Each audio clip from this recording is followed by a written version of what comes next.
Chambre à l'étranger. L'instant d'après, je préparais mon sac de voyage. 40 ans sous les drapeaux m'avaient appris à agir vite. Mais là, c'était différent. Je ne quittais pas seulement une base. Je laissais la vie que j'avais bâtie pour protéger mon pays dans la poche de ma veste. Le poids de la montre de poche de mon père pesait sur moi. Il me l'avait donnée avant mon premier déploiement, me disant de toujours rentrer à la maison.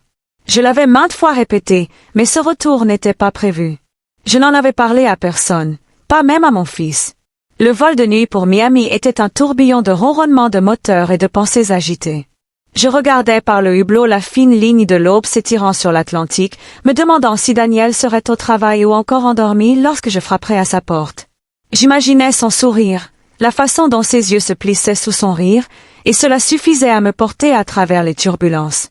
À l'atterrissage, la chaleur floridienne m'enveloppait comme une lourde couverture. Le chauffeur de taxi chargea mon sac de voyage sans un mot. Naples, lui ai-je dit en lui donnant l'adresse de Daniel. Alors que nous prenions l'autoroute, les palmiers se balançant dans l'air humide, j'ai essayé d'ignorer la pression dans ma poitrine. Nous n'avions pas beaucoup parlé ces derniers temps, de mon emploi du temps, de sa vie. Mais j'avais toujours cru que nous pourrions reprendre là où nous nous étions arrêtés. Le taxi s'est engagé dans sa rue, et quelque chose en moi a changé. L'herbe devant sa maison était envahie par les mauvaises herbes, la boîte aux lettres bourrée d'enveloppes. Les rideaux étaient tirés pour se protéger du soleil. Ça ne ressemblait pas à une maison. On aurait dit un endroit abandonné. Je suis sortie, la chaleur me mordant le cou, et je l'ai frappé quand une voix familière m'a appelé de l'autre côté de la rue. Madame Turner, la voisine de Daniel depuis qu'il avait acheté la maison, se tenait un arrosoir à la main, le visage pâle. « Marisela » a-t-elle dit en se précipitant vers moi. On ne sait pas quoi. Ma voix était ferme, mais mes doigts se sont crispés sur la montre. Daniel est aux soins intensifs depuis 2 semaines. Ils l'ont emmené en ambulance au milieu de la nuit. Et Brianna, hésita-t-elle, détournant le regard. Elle était sur un yacht dans les Keys. Elle postait des photos partout sur Facebook. L'air semblait s'épaissir autour de moi, tandis que j'étais là. Les mots s'accumulaient comme du plomb dans ma poitrine. Je ne me souviens pas du trajet jusqu'à Naples général. Un instant, j'étais dans le jardin de Daniel. L'instant d'après, je poussais les portes vitrées de l'hôpital, mon cœur battant à tout rompre. L'air à l'intérieur était chargé de désinfectants, le genre qui colle aux vêtements longtemps après leur départ. À la réception, j'ai donné mon nom et le sien. Les yeux de l'infirmière ont clignoté, me reconnaissant, et elle m'a indiqué l'unité de soins intensifs, 5e étage, chambre 512. J'ai pris l'ascenseur, serrant si fort la montre de poche de mon père que le métal s'enfonçait dans ma paume. Le couloir était silencieux, à l'exception du bip mécanique et régulier des moniteurs. Lorsque je suis entrée dans la chambre de Daniel, le bruit était plus fort, inéluctable. Mon fils était allongé sur le lit, la peau pâle, son corps rétréci sous sa chemise d'hôpital, des tubes et des fils tracés au-dessus de lui comme une carte cruelle. Un homme en blouse blanche s'est détourné de l'écran.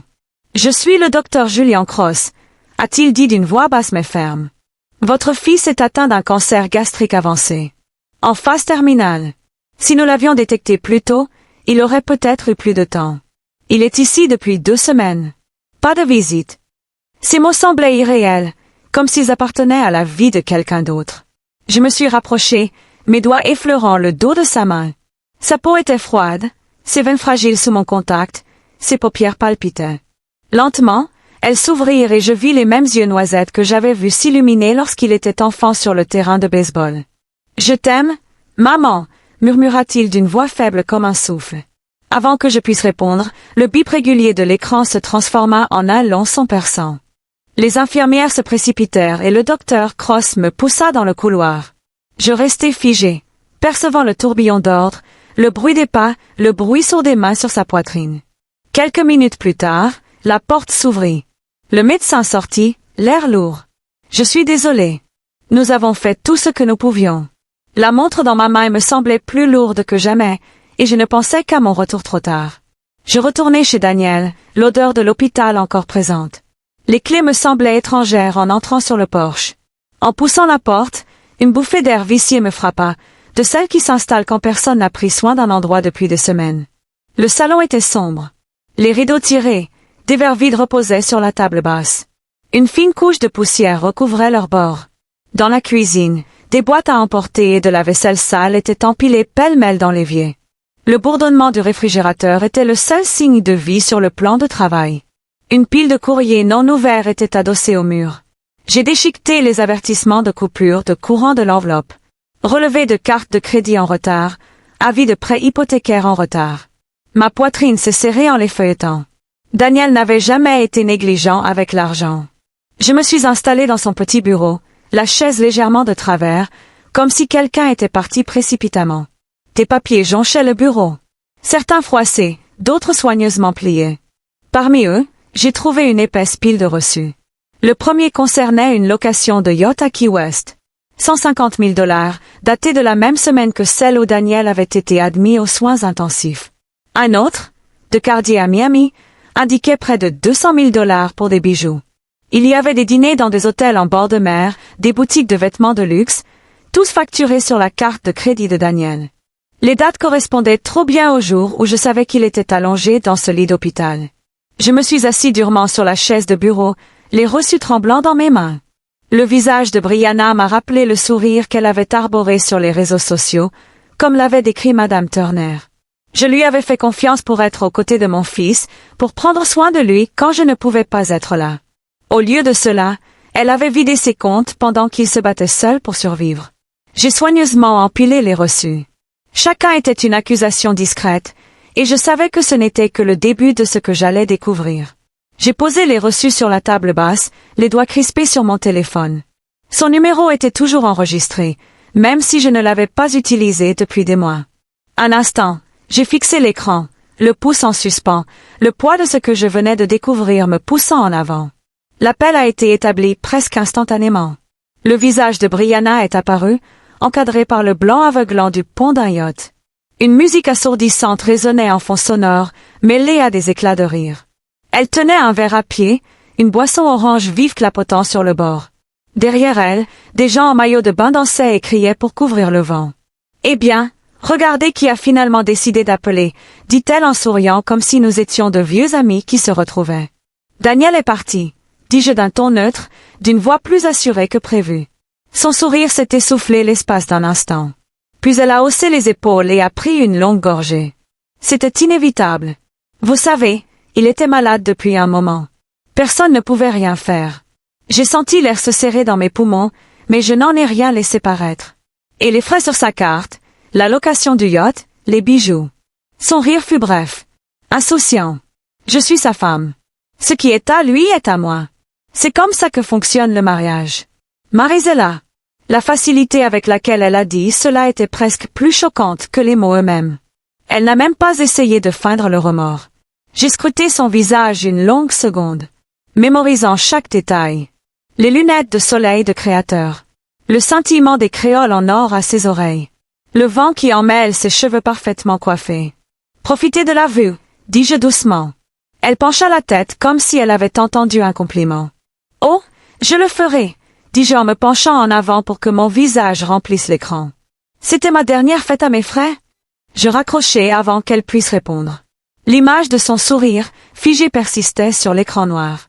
Posant le téléphone, je pris la montre à gousset de mon père, le métal froid me stabilisant. Il était temps de m'assurer qu'elle ne touche plus jamais à ce que Daniel avait laissé derrière lui. Le lendemain matin, j'étais en route pour Tampa, avec un dossier rempli de reçus sur le siège passager et la procuration notariée de Daniel bien rangée dans mon sac. Les kilomètres défilaient, le bourdonnement régulier de l'autoroute rythmant ma détermination. J'avais une personne en tête pour que cela se réalise au plus vite. Javier Ortiz avait été mon commandant, puis un ami de confiance. Après sa retraite, il s'était engagé dans l'administration financière militaire, le genre de poste où les appels téléphoniques étaient pris en charge et où les formalités administratives s'écoulaient rapidement. En entrant dans son bureau, une odeur de vieux bois et de café frais m'accueillit avant son sourire chaleureux. « Marisela » dit-il en se levant pour me serrer la main. Je ne t'ai pas vue depuis des années. Mais je sens bien que ce n'est pas une simple visite de courtoisie. Je posai le dossier sur son bureau et l'ouvris à la première facture du yacht. Ces factures avaient été débitées des comptes de Daniel pendant son séjour aux soins intensifs. Et voici la procuration qu'il avait signée avant mon dernier déploiement. J'ai besoin que tout soit bloqué, chaque compte, chaque carte aujourd'hui. Javier feuilleta les papiers, les sourcils froncés à chaque page. Tu n'as pas besoin d'expliquer. Au travail. Pendant les 40 minutes qui suivirent, la pièce résonna du claquement des touches et du brassage des documents. Il multipliait les appels, confirmant les annulations et les blocages. Je surveillais chaque étape comme si je suivais une opération sur le terrain. Finalement, Ravia glissa un document imprimé sur le bureau. Tous les comptes étaient bloqués, les cartes liées annulées, les soldes restant transférés sur le compte de dépôt à votre nom. J'expirais lentement. Ma première vraie inspiration depuis la chambre d'hôpital de Daniel. Merci, Ravière. Ne me remercie pas encore, dit-il d'un petit air entendu. Écoute, elle va te frapper fort. Il avait raison. Avant même que je quitte le parking, mon téléphone s'alluma avec le nom de Brianna. Les premiers messages vocaux étaient remplis d'insultes et de menaces. Au troisième, son ton avait changé, sa voix plus douce, presque suppliante. Marisela, s'il vous plaît, j'ai juste besoin d'un accès pour couvrir quelques dépenses. On peut arranger ça. Pas une seule fois, elle n'a prononcé le nom de Daniel. J'ai laissé sonner le téléphone. Les vibrations contre ma paume me rappelaient que ce n'était que la première étape. Le vrai combat était encore à venir. De retour chez Daniel, je suis allé directement au bureau. La pièce sentait légèrement le vieux papier et la poussière. Les stores étaient à moitié fermés pour se protéger du soleil de l'après-midi. Son bureau était encombré, mais organisé à sa manière. Des piles de documents bien rangés. Quelques enveloppes ouvertes et des stylos alignés dans une tasse à café. J'ai commencé par le tiroir du haut, fouillant dans des dossiers de documents d'assurance et de formulaires fiscaux. Dans le tiroir du bas, sous une pile de manuels, j'ai trouvé un petit carnet relié en cuir, le genre que Daniel gardait pour noter ses pense-bêtes. La couverture était usée sur les bords, le dos froissé par l'usage. Je me suis assise à son bureau et je l'ai ouvert. Les premières pages étaient des listes de tâches ménagères et de courses. Mais ensuite, les entrées ont changé. Chaque ligne y portait une date, un montant et une courte note de son écriture soignée. 8 mars $3 000 pour les médicaments de Brianna. Le 12 avril, $5 500 pour la réparation du toit. Le 3 mai, $7 000 pour le remboursement de la voiture. Je feuilletais page après page, l'estomac noué. Les sommes augmentaient au fil du temps, chacune accompagnée d'une justification, toujours pour Brianna. Je pris mon sac et sortis les relevés bancaires que j'avais récupérés dans la pile de courrier, vérifiant chaque entrée avec les relevés. La vérité me parvint rapidement et froidement. Le médicament du 8 mars correspondait à une facture pour un spa haut de gamme à Palm Beach. La réparation du toit correspondait à un paiement pour une boutique de luxe. Le remboursement de la voiture équivalait exactement à un acompte pour une nouvelle montre de créateur. Je me suis adossée au dossier, serrant le carnet comme si j'allais me brûler. Daniel lui avait fait entièrement confiance, et elle avait utilisé toute cette confiance pour nourrir sa vanité. Nécessitant plus, je pris le téléphone de Daniel dans le sac de preuves que l'hôpital m'avait donné. La plupart des messages avaient disparu, mais archivés. J'en ai trouvé un qui m'a fait mal au cœur. Serré. C'était de Brianna à un ami qui pourrait bien profiter de son argent. Il ne tiendra pas longtemps. Je raccrochai lentement le téléphone, la main tremblante non pas sous le choc, mais sous l'effet d'une détermination inébranlable. Ce n'était pas un simple vol. C'était de la cruauté, documentée par ses propres mots. Et je veillerai à ce que le monde entier le voie. Le palais de justice était froid malgré la chaleur floridienne. Ses hauts plafonds amplifiaient chaque froissement de papier et chaque murmure de voix. Armando Ruiz était assis à côté de moi à la table des requérants, ses dossiers soigneusement empilés, l'air impassible. De l'autre côté de l'allée, Brianna ajustait son blazer de créateur, chuchotant à son avocat, un homme en costume gris impeccable. Lorsque le juge ouvrit l'audience, Armando se leva. Il commença par la chronologie, la maladie de Daniel, son admission aux soins intensifs, l'absence de visiteurs. Puis vinrent les preuves, les reçus, les relevés bancaires, les messages sur le grand écran derrière lui. Les mots de Brianna étaient écrits noir sur blanc. Autant profiter de son argent. Il ne fera pas long feu. Une onde parcourut la salle d'audience. Armando ne s'arrêta pas. Il diffusa le témoignage enregistré du docteur Julian Cross, d'une voix calme et ferme, affirmant qu'avec une diligence raisonnable, Daniel aurait pu vivre encore 1 ou 2 ans. L'avocat de Brianna se leva, d'un ton calme mais cassant. Il parla de droits conjugaux et de biens matrimoniaux, affirmant que mes actions n'étaient rien d'autre qu'une tentative de punir une veuve en deuil. Les mots me glissèrent sur le visage comme de l'huile sur l'eau. Le juge se pencha en avant, le regard fixé sur les preuves éparpillées sur le banc, compte tenu des preuves évidentes de malversation financière, de l'abandon du testament pendant une maladie grave et des témoignages médicaux crédibles présentés. Le tribunal ordonne le gel de tous les biens de Daniel Den.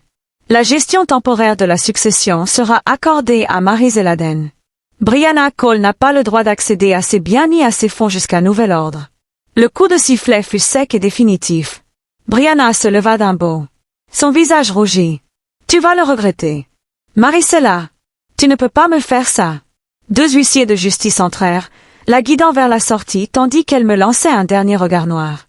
Je restais immobile, les mains jointes. Le verdict s'abattait sur moi comme un poids que je portais, enfin posé. Mais sachant que ce n'était pas la fin de mon travail. La maison me semblait vide dans les jours qui suivirent le jugement. Son silence m'envahissait. Je passais mes matinées à la table de la cuisine, à trier les papiers de la succession, à me demander ce qu'il adviendrait de ce que Daniel laissait derrière lui. L'argent n'était pas que des chiffres sur un compte. C'était le fruit de ses années de travail. Sa vie réduite à des soldes et des relevés. Un soir, alors que le soleil projetait de longues traînées d'or sur le comptoir, je sus que je ne pouvais pas le laisser tel quel. J'appelai un contact à l'hôpital local et entamai les démarches pour créer une association à but non lucratif au nom de Daniel. Le fonds Daniel apporterait un soutien financier aux patients atteints de cancer abandonnés par leur famille ou privés de ressources. Les démarches administratives ont avancé plus vite que prévu. En quelques semaines, les premiers virements étaient effectués. Lors de ma première visite à l'hôpital en tant que fondatrice du fonds, j'ai rencontré Gabriel. Il avait 8 ans, menu sous la fine couverture de l'hôpital, la tête couverte d'une casquette de baseball délavée. L'infirmière m'a annoncé qu'il souffrait de leucémie et qu'aucun membre de sa famille ne pouvait s'occuper de lui. J'ai tiré une chaise à son chevet et me suis présenté doucement. Son regard a croisé le mien, clair, mais fatigué comme aucun enfant ne devrait l'être. « Je veux juste que quelqu'un reste », a-t-il dit d'une voix si douce que je l'ai presque manqué. Ces mots ont été profonds, réveillant quelque chose que je ne m'étais pas autorisé à ressentir depuis le dernier souffle de Daniel. J'ai pris sa main et je l'ai serrée doucement. « Je suis là maintenant », lui ai-je dit. Cet après-midi-là, j'ai discuté avec son médecin pour organiser une prise en charge de ses traitements et couvrir les frais grâce au fonds. J'ai quitté l'hôpital avec un dossier rempli de notes médicales et la petite voix de Gabriel résonnant dans ma tête. Sachant que c'était plus que de la charité, c'était le premier pas vers quelque chose que je n'étais pas encore prête à nommer. Quand Gabriel a emménagé dans la maison, le silence qui régnait depuis le décès de Daniel a disparu. Son rire semblait se répandre dans tous les recoins, allégeant l'air d'une manière que j'aurais cru impossible. Le premier week-end, nous avons repeint la chambre d'amis ensemble. Il a choisi un bleu vif. Le dire lui rappelait le ciel par temps clair. Je l'ai laissé passer maladroitement le pinceau sur les murs, laissant des traces et des irrégularités que je n'ai pas pris la peine de réparer. C'était sa chambre maintenant, et je voulais qu'il y voie sa marque dans le jardin. Nous avons retourné un carré de terre et planté des tomates, du basilic et des marigoldes. Il était accroupi dans la terre, les mains tachées, souriant comme s'il avait trouvé un trésor dans chaque graine. En l'observant, je me souvenais de Daniel au même âge, creusant des trous pour les jeunes arbres que nous avions plantés ensemble. Les soirées devenaient notre temps. Gabriel s'asseyait au comptoir pendant que je cuisinais, parfois coupant des légumes avec une concentration méticuleuse, parfois racontant des histoires sur l'école ou les autres enfants à l'hôpital. Nous essayions de nouvelles recettes, ses préférées devenant rapidement les miennes. Un soir, alors que nous préparions la sauce pour les pâtes, je l'ai surpris en train de fredonner doucement. Un air que Daniel sifflait quand il était heureux. C'était à la fois réconfortant et douloureux, la façon dont la présence de Gabriel emplissait les espaces qu'il avait autrefois occupés.